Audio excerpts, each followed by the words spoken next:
খিরার পেটটা ফেটে যায় রে, একটাও শিকার আসে না রে, কি খেয়ে বাঁচবো রে।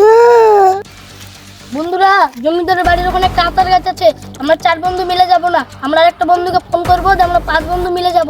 ঠিক আছে, হ্যাঁ হ্যাঁ। হ্যালো হ্যাঁ বল, কি বলছিস?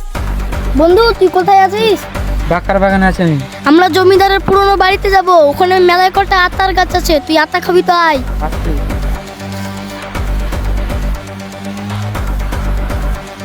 আমি চলে এসেছি। তোর জন্য তো মেলা খুব ছিলাম, জমিদারের পুরনো বাড়ির কাছে 4-5টা আতার গাছ আছে, চল ওখানে।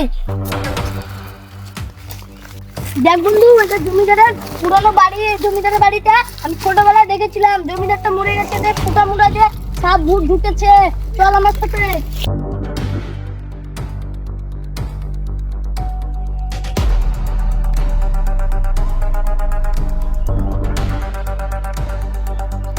সেই কুকুর দেখে আম গাছের উপরে বসে আছি রে, একটা শিকার কপালে পড়ে না রে, আমি কি খাবো রে।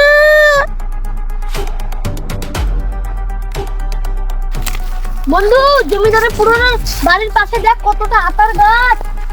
এত উঁচু গাছে গিয়ে উঠতে পারবি? আমি উঠতে জানি।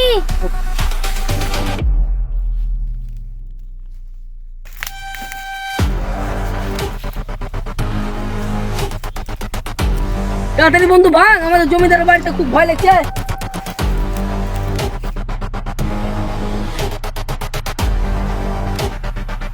বন্ধু ভালো লবণ বাড়ি যা, চল আটা খাই গা। চল। সকাল থেকে একটা শিকার পাইনি, আমি কি খেয়ে বাঁচবো?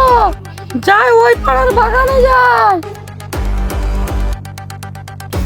বন্ধুরা, আমরা সবাই মিলে সামনে আম গাছ আছে, আম গাছের গোড়ায় বসে খাবো আতা গেলা। চল।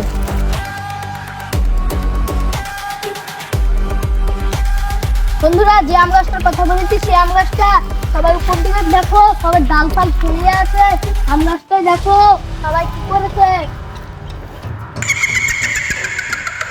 গাছটা দেখো বন্ধুরা কত মোটা, এইদিকে দেখো পাতা মাথা সব ছড়িয়ে পড়েছে। আমরা 5 বন্ধু মিলে এখানে বসে আমরা আটা খাবো লবণ দিয়ে। বসো।